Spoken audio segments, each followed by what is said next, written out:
भारत और रूस के रिश्तों की नई ऊंचाइयों पर ले जाने के लिए देश के प्रधानमंत्री नरेंद्र मोदी मॉस्को पहुंच गए। प्रधानमंत्री 22वें भारत रूस वार्षिक सम्मेलन में हिस्सा लेंगे। रूसी राष्ट्रपति पुतिन से मिलेंगे। इस दौरान दोनों दिग्गजों के बीच डिफेंस और ट्रेड समेत कई अहम मुद्दों पर भी बातचीत होगी। इस मुलाकात पर सिर्फ रूस और भारत ही नहीं बल्कि पूरी दुनिया की नजर होगी, क्योंकि ये पहला मौका है जब प्रधानमंत्री नरेंद्र मोदी रूस यूक्रेन जंग के बाद रूस दौरे पर हैं। और जब वो पुतिन से मिल रहे हैं तब अमेरिका में नाटो समिट भी शुरू हो रहा है। ऐसे में मोदी और पुतिन की मुलाकात के मायने क्या हैं और इसका दुनिया पर क्या असर होगा, आज इसी मुद्दे पर हम चर्चा करेंगे। जनता की राय भी जानने की कोशिश करेंगे, आपको बताएंगे। लेकिन उसके पहले एक रिपोर्ट हमने तैयार की है, इस रिपोर्ट को देखिए।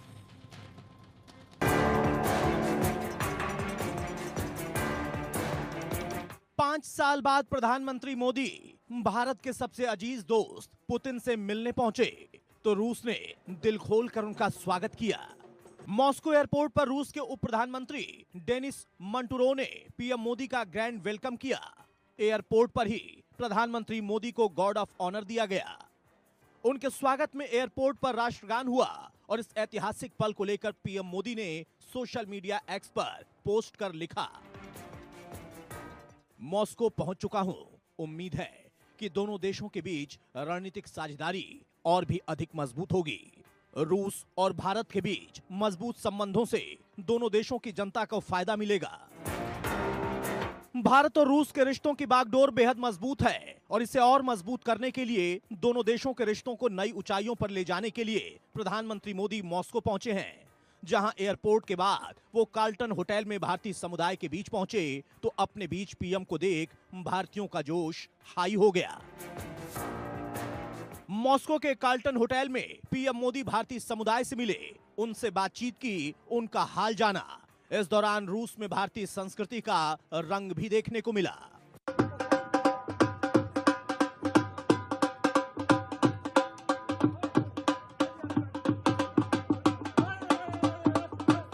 प्रधानमंत्री मोदी के मॉस्को पहुंचने पर रूस के लोगों पर भारत का रंग चढ़ गया।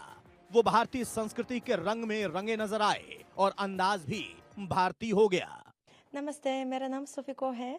मैं बहुत खुश हूँ कि हमें श्री नरेंद्र मोदी जी के स्वागत में नृत्य करने के अवसर मिला। प्रधानमंत्री मोदी को लेकर रूस में जबरदस्त उत्साह है। पीएम 2 दिन रूस में रहेंगे। इस दौरान वो 22वें भारत रूस वार्षिक सम्मेलन में हिस्सा लेंगे। रूसी राष्ट्रपति पुतिन के साथ कई मुद्दों पर बात करेंगे। बताया जा रहा है कि भारत और रूस के बीच क्षेत्रीय और वैश्विक सुरक्षा को लेकर बात होगी। फाइटर जेट Su-57 को लेकर डील होगी। S-400 एयर डिफेंस सिस्टम की डिलीवरी पर बातचीत होगी। तेल और गैस को लेकर भी बातचीत हो सकती है। नए ट्रेड रूट को लेकर भी चर्चा संभव है।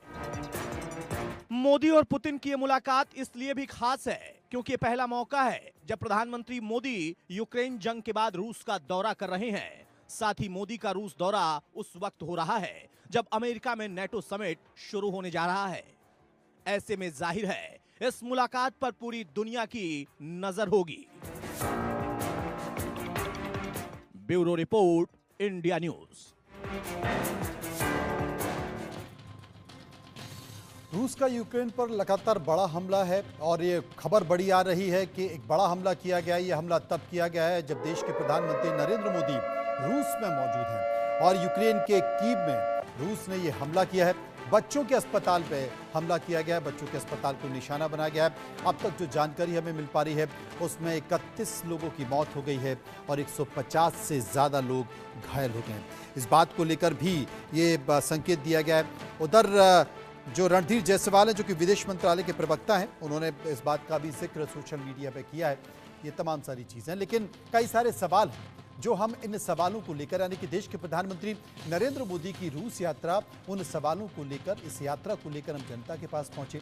लोगों ने उस पर अपनी राय भी दी है, उन राय को आपको बताएंगे। पहला सवाल जो हमने लोगों से पूछा इस यात्रा को लेकर, पहला सवाल था कि कूटनीति के लिहाज से महाशक्तियों में भारत का सबसे पक्का दोस्त आप किसे मानते हैं? अमेरिका 20%, 49% लोग रूस को मानते हैं और 26% लोग दोनों को मानते हैं। 5% लोग इस पर कुछ भी कहना नहीं चाहते। तो यानी कि पुराने दोस्त के साथ आज प्रधानमंत्री नरेंद्र मोदी की बैठक है, चर्चा चल रही है। इस पर विस्तार से चर्चा करेंगे। प्रदीप कपूर पूर्व राजनीतिक इस वक्त हमारे साथ मौजूद हैं। Major general retired J K. Bansal जो कि डिफेंस एक्सपर्ट हैं, वो हमारे साथ मौजूद हैं। रविंद्र सचदेवा विशेष मामलों के जानकार, वो भी हमारे साथ मौजूद हैं। सबसे पहले मैं रविंद्र सचदेवा के पास चलूंगा। रविंद्र साहब, इस मुलाकात को आप कैसे देखते हैं, इस यात्रा को कैसे देखते हैं, तब जबकि नाटो को लेकर भी बैठक चल रही है और देश के प्रधानमंत्री नरेंद्र मोदी वहां पहुंचे और रूस ने यूक्रेन पर हमला कर दिया और उसमें से एक बच्चों का अस्पताल भी, कैसे देखते हैं? Thank you very much, pleasure आपके साथ। देखिए, सबसे पहली बात जो आप नेटो की बात कह रहे हैं, वॉशिंगटन डीसी में जो नेटो की मीटिंग चल रही है, वो मीटिंग नेटो की तो है, पर वो मीटिंग का मुद्दा है एंटी रशिया, कि रशिया को कैसे हराया जाए इस जंग में, रशिया के ऊपर कैसे सैंक्शंस बढ़ाई जाएं, यूक्रेन को कैसे पैसा ज्यादा दिया जाए। तो वो मीटिंग नेटो में जो हो रही है वो है कंप्लीटली एंटी रशिया मीटिंग। और यहाँ पर प्राइम मिनिस्टर मोदी मिल रहे हैं पुतिन से। ऑफ कोर्स अमेरिका समझता भी है, अमेरिका एडजस्ट भी कर रहा है, उसका नेशनल इंटरेस्ट हमारा नेशनल इंटरेस्ट को समझता है। परंतु अगर आप ऑप्टो पॉलिटिक्स की बात करें तो ये दो क्लियर कट सिग्नल्स हैं। एक छोर पर है नेटो जो कि एंटी रशिया मीटिंग कर रहा है, दूसरे छोर पे एंटी रशिया जो रशिया, उसके साथ मोदी जी हैं, वन उसको लग रखे। हमारे लिए, भारत के लिए और प्राइम मिनिस्टर की कल तो जो भी मीटिंग्स होंगी बायलैटरल, वो तो बाकी ऑफिशियल्स के साथ होती हैं, पर आज शाम को जो मीटिंग होगी मेरे ख्याल से वो बहुत बहुत अहम है, क्योंकि ये मौका होता है दो लीडर्स का आपस में बातचीत करना, लॉन्ग टर्म अंडरस्टैंडिंग करना, म्यूचुअल अंडरस्टैंडिंग करना कि ओके अगले 3 साल तक ऐसा करेंगे तो हम ऐसा करेंगे, ये एडजस्ट कर लेते हैं। तो ये मीटिंग बहुत अहम है प्राइम मिनिस्टर मोदी और पुतिन। ये मीटिंग बहुत महत्वपूर्ण मानी जा रही है। प्रदीप कपूर हैं, पूर्व राजनयिक, हमारे साथ मौजूद हैं। प्रदीप कपूर साहब, अब तक भारत बहुत ही बेहतर तरीके से बैलेंस बना के चला है, या यूं कहें कि भारत की जो डिप्लोमेसी है, भारत की डिप्लोमेसी ने एक बेहतर संकेत दिया है, यानी कि वो बहुत ज़्यादा नज़दीक इस मामले में जो भी युद्ध दोनों देशों के बीच चल रहा है, रूस के गया और ना ही वो यूक्रेन के बीच गया, और एक संकेत देने की ज़रूर कोशिश की कि हम चाहते हैं कि इन समस्याओं का हल शांति के साथ है, बातचीत के साथ है और यही बेहतर होगा। लेकिन ये जो बैठक है, देश के प्रधानमंत्री नरेंद्र मोदी पहुंचे ज़रूर हैं, लेकिन बाकी के जो देश हैं जो रूस को पसंद नहीं कर रहे हैं, यूक्रेन है, अमेरिका है, नाटो के देश हैं, वो इस मुलाकात को कैसे देखेंगे? क्या उनके आंखों में इस वक्त नरेंद्र मोदी किरकिरी के तौर पर तो नहीं होंगे? ऐसा है कि जो स्थिति है इस समय पे रशिया यूक्रेन वॉर में और पूरी दुनिया में, और इजराइल पैलेस्टाइन का दूसरा युद्ध चल रहा है वहाँ पर, तो हर जगह पे स्थिति बहुत ज़्यादा बिगड़ती जा रही है। तो इस समय पे अगर कोई पॉसिबिलिटी है उसको उसमें सुधार लाने का, उसको सुधारने का, तो वो क्या है और कैसे उसको थोड़ा सा जोश दिया जाए जहाँ पर रेजोल्यूशन हो सके, जहाँ पर कुछ स्थिति में सुधार हो सके। तो उसमें जो भारत का रोल है वो बहुत अहम है, क्योंकि भारत और रशिया का रिश्ता बहुत पुराना है। अब वेस्टर्न कंट्रीज जो हैं सारी, वो अगर मिलके रशिया पे नाटो की तरफ से यूक्रेन को इतना सहयोग दे रहे हैं, फिर भी यूक्रेन ज़्यादा कुछ कर नहीं पा रहा है इतने टाइम से, तो उनको भी समझना जरूरी है कि रशिया में बहुत ज़्यादा स्ट्रेटेजिक डेप्थ है। और रशिया को अगर इतना ज़्यादा सैंक्शंस उन्होंने लगाया, रशिया पे सैंक्शंस लगाए हैं और सैंक्शंस बढ़ाते जा रहे हैं, फिर भी रशियन इकोनॉमी आज वेस्टर्न इकोनॉमी से ज़्यादा तेज़ी से आगे बढ़ रही है। तो उसमें उनको थोड़ा सा रिफ्लेक्ट करना है। जो नाटो की मीटिंग हो रही है यहाँ पर वॉशिंगटन डीसी में, जहाँ पर मैं हूँ, तो उसमें उनको गौर करना पड़ेगा, थोड़ा सा सोचना पड़ेगा, विचार करना पड़ेगा कि हमको रशिया के साथ समझौता कैसे करना है ताकि एक लॉन्ग टर्म समझौता हो सके। ये नाटो का जो हम एनिमिटी कर रखे हैं, दुश्मनी कर रखे हैं रशिया के साथ, उसको कैसे हटाया जाए। क्योंकि अगर रशिया की तरफ से देखा जाए तो रशिया को बहुत खतरा है अगर नाटो यूक्रेन में पहुंचता है, या रशिया के बॉर्डर्स पे पहुंच चुका है जगह जगह पे। बट रशिया में स्ट्रेटेजिक डेप्थ इतना ज़्यादा है कि 11 टाइम जोन्स में बटा हुआ इतना ज़्यादा बड़ा देश है, तो उसमें बहुत ज़्यादा नेचुरल रिसोर्सेज है, बहुत ज़्यादा स्ट्रेंथ है। अब भारत जैसा देश जिसका रिश्ता रशिया के साथ बहुत गूढ़ है, बहुत देर से अच्छी तरह से संबंध चले आ रहे हैं और बढ़ते जा रहे हैं और बढ़ते रहेंगे, तो उसमें उनको भारत के प्रति कैसे रशिया को अप्रोच करना है ये भी सोचना पड़ेगा। क्योंकि अगर भारत उनके लिए वक्ता बन सकता है और कुछ बात उनकी ले जा सकता है पुतिन तक, वो उनको सोचना समझना बहुत जरूरी है। क्योंकि जब ये हर तरफ से नहीं तो हम देख रहे हैं कि एस्केलेशन होते जा रहा है जी। आप देखिए चाइना का और बेलारूस का वहां पर जॉइंट एक्सरसाइज शुरू हो गया है। वहां से जो वेस्टर्न कंट्रीज है उन्होंने कह दिया है कि यूक्रेन रशिया के अंदर हमले कर सकते हैं। तीसरी तरफ से टेररिस्ट अटैक हो रहे हैं रशिया के अंदर। तो ये सब जो स्थिति हर तरफ से बढ़ती जा रही है, बिगड़ती जा रही है, तो उसको नियंत्रण में कैसे लाना है, उसको नियंत्रण में कैसे लाना है, ये भी एक स्ट्रेटेजी है। एक और सर्वे में सवाल हमने लोगों से पूछा, वो सवाल था कि प्रधानमंत्री मोदी और पुतिन की मीटिंग भारत के लिए अहम क्यों है। 6% लोगों ने कहा कि चीन और पाक को पैगाम है, 9% लोगों ने कहा हथियारों की डील है, 28% लोगों ने कहा कि सस्ते तेल की खरीद है, 51% लोगों ने माना कि दुनिया में मोदी का दम है और 6% लोग इस पर कुछ भी कहना नहीं चाहते थे। हमारे साथ बंसल साहब मौजूद हैं। बंसल साहब, मैं ये आपसे पूछना चाहता हूं क्योंकि हाल के दिनों में हमने देखा कि पाकिस्तान और चाइना रूस के नज़दीक आने लगे और रूस भी इनके नज़दीक आने लगा, इसलिए ये बैठक और भी ज़्यादा महत्वपूर्ण हो जाती है, खासकर पाकिस्तान और रूस को संकेत देने के लिए, पाकिस्तान और चाइना को संकेत देने के लिए। जी बिल्कुल ठीक कह रहे हैं आप, क्योंकि अभी जब रशिया अलग थलग पड़ने लगा, सैंक्शन हो गया उनके ऊपर में, तो चाइना के पास आके एक ट्रेड पार्टनरशिप किया। और ट्रेड पार्टनरशिप करने के लिए ये एक रूस की मजबूरी है कि वो चाइना के नज़दीक आ रहा है, लेकिन चाइना के ऊपर रूस को कोई विश्वास नहीं और वो अपने हितों को देखते हुए ध्यान में उसने और भी यात्राएं की हैं 3 साथ में, जैसे वियतनाम के अंदर गए हैं और उत्तरी कोरिया के अंदर गए हैं। तो वो ये दिखाना चाहते हैं कि चाइना को कि भाई हम सिर्फ आपके ऊपर ही डिपेंडेंट नहीं है।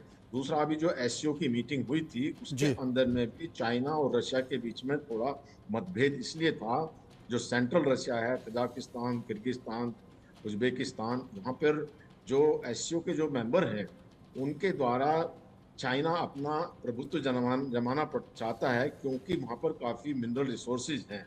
तो इन बातों को देखते हुए रशिया भी अपना प्रभुत्व वहाँ पर चाहता है। तो ये खींचातानी है। अभी जो हमारे प्रधानमंत्री मिल रहे हैं, हो सकता है क्लोज डोर में वो इस बात का मुद्दा रखेंगे कि आप जो हैं चाइना के पास के जो इतने क्लोज जा रहे हैं, या अगर किसी तरह का मतभेद चाइना और भारत के बीच में होता है तो वो अपनी क्या स्थिति रखेंगे, न्यूट्रल रहेंगे या किस तरफ झुकेंगे, तो ये भी एक बहुत बड़ा मुद्दा है। अब इसलिए जो रशिया है वो हिंदुस्तान के ऊपर में ज़्यादा विश्वास करता है, वहाँ की जनता भी ज़्यादा विश्वास करती है। इन्हीं बातों को देखते हुए जो एक व्लादिवोस्तोक इनका सिटी है जिस पे चाइना अपना क्लेम करता है, वहाँ पे भी इंडिया को इन्वॉल्व किया है। जो चेन्नई व्लादिवोस्तोक जो एक कॉरिडोर है उसको भी मेंटेन करने की बात इसमें चल रही है कि वो उसको जारी रखें। तो इस तरह से रशिया भी एक बैलेंस बनाने की कोशिश कर रहा है। रशिया को ये भी है कि अगर हम इंडिया से दूर जाते हैं तो इंडिया जो है वेस्ट और यूएस के नज़दीक चला जाएगा, हथियार भी वहाँ से खरीदने लग जाएगा। और चाइना को भी ये है कि रशिया के साथ में ही, मतलब ये एक बहुत ही कॉम्प्लिकेटेड जियोपॉलिटिकल सिचुएशन है। अगर इंडिया जो है वेस्ट की तरफ जाता है तो रशिया और चाइना दोनों को ही इस चीज़ का खतरा है, क्योंकि जो इंडिया है वो क्वाड का मेंबर भी है। तो इन सब बातों को देखते हुए एक रशिया बैलेंस बनाने की कोशिश कर रहा है। रशिया बैलेंस बनाने की कोशिश कर रहा है। और जब रशिया अलग थलग हो गया था व्यापारिक तौर पर, किसी ने उसका साथ नहीं दिया, तो भारत ही था जो उसके साथ खड़ा था और उसको मजबूती प्रदान की थी। एक और सवाल जो हमने लोगों से पूछा, और वो सवाल है कि क्या प्रधानमंत्री मोदी की पुतिन से अपील यूक्रेन जंग को रोकने में कारगर साबित होगी। 75% लोगों ने कहा हाँ, 22% लोगों ने कहा ना, और 3% लोग इस पर कुछ भी नहीं कहना चाहते थे। रविंद्र सचदेवा हमारे साथ मौजूद हैं। रविंद्र साहब, एक बात मैं आपसे पूछना चाहता हूं, क्योंकि पूरे देश में ये उम्मीद लगाए बैठे हैं कि साहब देश के प्रधानमंत्री नरेंद्र मोदी कोई संकेत तो देंगे रूस और यूक्रेन के बीच में, लेकिन रूस है कि मानने को तैयार नहीं है। देश के प्रधानमंत्री नरेंद्र मोदी मॉस्को में हैं और रूस ने हमला कर दिया यूक्रेन पर। करीब 40 रॉकेट दाबे हैं, ये दावा जेलेंस्की कर रहे हैं। और उनमें बच्चों का अस्पताल भी है। 31 लोग मारे जा चुके हैं और करीब सैकड़ों की संख्या में घायल हैं। कुछ समय रुका जा सकता था, लेकिन ऐसा क्यों नहीं? हर देश अपने नेशनल इंटरेस्ट, अपनी चाल पर चाल चल रहा है। आप किसी से केवल हाई मॉरल वैल्यूज की अपील नहीं कर सकते। कोई हमसे अपील करे इंडिया आप ये मत करो क्योंकि आप ऐसे देश हो। हमारा जो नेशनल इंटरेस्ट हम उसमें चलेंगे। रशिया का जो नेशनल इंटरेस्ट है, रशिया अपने नेशनल इंटरेस्ट में अपने हिसाब से चल रहा है। अब ये जो यूक्रेन पे अटैक हुआ, ये जरूरी नहीं है कि टाइमिंग है कि मोदी जी ऑलरेडी जी। तो किसी भी देश की हमें एक्सपेक्ट करना कि प्राइम मिनिस्टर मोदी अगर अपील करेंगे, हाँ जी आप हमारे बड़े अच्छे दोस्त हैं, आप तो बड़े अच्छे हैं, ये वो, और वो अपने देश के हित को छोड़ देगा। हम अपने देश के हित को छोड़ देंगे? अमेरिका अगर हमसे कहे, कोई नहीं छोड़ेगा। हर देश अपने नेशनल इंटरेस्ट पे चल रहा है। That is one, including India, Russia, America, China, Tajikistan, छोटा बड़ा हर देश। वन। सेकेंडली, हमारा जो रोल, आपके ये जो सर्वे आप बता रहे हैं 75% लोग ये सोचते हैं कि मोदी जी अपील करेंगे तो यूक्रेन का युद्ध रुक जाएगा। मेरे ख्याल से ये हमें इस गलतफहमी में नहीं रहना चाहिए। क्लियर कट ये इस गलतफहमी में नहीं रहना चाहिए और उसके संकेत दिखाई भी दे दिए हैं, क्योंकि अगर ऐसा होता तो कम से कम रूस रुक सकता था। एक और सवाल जो सर्वे में हमने पूछा कि क्या प्रधानमंत्री मोदी के मॉस्को विजिट से रूस की सेना में भारतीयों की भर्ती पर रोक लगेगी? 45% लोगों ने कहा हाँ, 42% लोगों ने कहा ना, और 13% लोग इस पर कुछ भी नहीं कहना चाहते थे। प्रदीप कपूर साहब, ये बड़ा ज्वलंत मुद्दा है, इसे लेकर आलोचना भी हो रही है। क्या वाकई ऐसा हो पाएगा, रुक पाएगा? ऐसा है कि कुछ कम होगा। ये जो बढ़ते जा रहा था संख्या भारतीयों की, जो रूस के फौज के साथ लड़ाई कर रहे थे फ्रंटियर पे, बट मुझे नहीं लगता कि बिल्कुल ये जीरो हो जाएगा, क्योंकि जब ये मार्केट में जाके एडवर्टाइज करके लोगों को रिक्रूट करते हैं तो उसको पूरी तरह से पाबंदी लगाने में थोड़ी मुश्किल होगी, बट काफी हद तक कम हो जाएगा। काफी हद तक कम होगा। एक और सवाल जो हमने सर्वे में पूछा लोगों से, नाटो समिट के बीच मोदी पुतिन की मुलाकात की टाइमिंग को लेकर आपकी राय क्या है? ये सवाल हमने लोगों से पूछा और उसमें जो लोगों की राय निकल कर आई वो राय है 60% लोगों ने कहा टाइमिंग सही है, 3% लोगों ने कहा कि टाइमिंग को लेकर गलत है, 27% लोगों ने टाइमिंग की चर्चा बेकार नहीं कर सकते हैं, और 10% लोग इस पर कुछ भी नहीं कहना चाहते। हालांकि जो भारत की ओर से इस पर बयान भी आ चुका है और रणधीर जायसवाल जो कि विदेश मंत्रालय के प्रवक्ता हैं, उन्होंने कहा कि साहब जो नाटो समिट है, इस मुलाकात का उस समिट से कोई लेना देना नहीं है और ऐसी कोई चर्चा इस पर नहीं होने वाली है। बंसल साहब क्या कहेंगे आप? बिल्कुल ठीक कहा उन्होंने। ये कोइंसिडेंटल है कि वहाँ पे अभी नाटो की मीटिंग हो रही है और ये पहले से डिसाइड था जो समिट है, तो इसमें इससे कोई लेना देना नहीं है। हालांकि जो प्रवक्ता हैं रशिया के दिमित्री पेस्कोव, उन्होंने ये बताया है कि इससे जो है नाटो के अंदर या वेस्ट के अंदर में एक जेलस फीलिंग हो रही है, उनको एक ईर्ष्या हो रही है कि ये मीटिंग हो रही है और इसके जो ऑप्टिक्स जा रहे हैं उससे भी वो दुखी हैं। तो दैट इज समथिंग डिफरेंट, लेकिन इसका इनसे कोई संबंध नहीं है। उस तरह का वक्तव्य उन्होंने दिया है। हालांकि रशिया के लिए ये बात जरूर है कि वो अब जो विश्व पटल पर अलग थलग पड़ रहा था वो नहीं होगा, और उनको ये लगता है कि भारत भी एक डेमोक्रेसी है जो उनको सपोर्ट कर रहा है। अभी तक तो जो कंट्री बाकी जैसे उसमें आप ले सकते हैं चाइना, ईरान, उत्तरी कोरिया, कोलंबिया, क्यूबा, ये जो हैं वहाँ पर डेमोक्रेसी नहीं है, वो ऑटोक्रेसी है। जबकि भारत के अंदर में सब डेमोक्रेसी है, वो भी सबसे बड़ी डेमोक्रेसी है। और भारत का रशिया के पास जान आंदोलनों को इकट्ठा होना वो एक बहुत बड़ा संकेत देता है। और भारत की एक कूटनीति भी यही रही है, पीसफुल, और हम कहते हैं वसुधैव कुटुंबकम। और बड़ा ओपनली जब ये एससीओ की मीटिंग हुई थी 2002 में, जो उस समय जो प्राइम मिनिस्टर मोदी ने खुले शब्दों में कहा था पुतिन जी को कि ये समय युद्ध का नहीं है, जिसको सभी वेस्टर्न मीडिया ने और वेस्टर्न कंट्रीज ने उसको सराहा था। तो हिंदुस्तान की जो ये नीति है कि ये किसी तरह का युद्ध नहीं होना चाहिए और पीसफुल है, और दोनों ही देशों को, चाहे उसमें यूएस ले लीजिए, रशिया, उनको ये भी कॉन्फिडेंस है, दोनों हिंदुस्तान के ऊपर में, मोदी जी के ऊपर कॉन्फिडेंस रखते हैं कि अगर वो कोई ब्रोकरेज करेंगे तो वो एक ऑनेस्ट होगा, उसमें किसी तरह का कोई जो है ऐसा नहीं है कि दोनों को इस पर विश्वास नहीं हो। तो इस प्रकार से भारत की जो अभी एक उभरती हुई अर्थव्यवस्था है, मिलिट्री भी उभरती हुई है, तो इन सबको देखते हुए वर्चस्व बढ़ा है और सम्मान बढ़ा है भारत जी, का। सब भारत बिल्कुल आपने सही कहा, लेकिन कुल मिलाकर रूस को भरोसा जताने की कोशिश, इसके साथ साथ व्यापार भी एक बड़ा मामला है।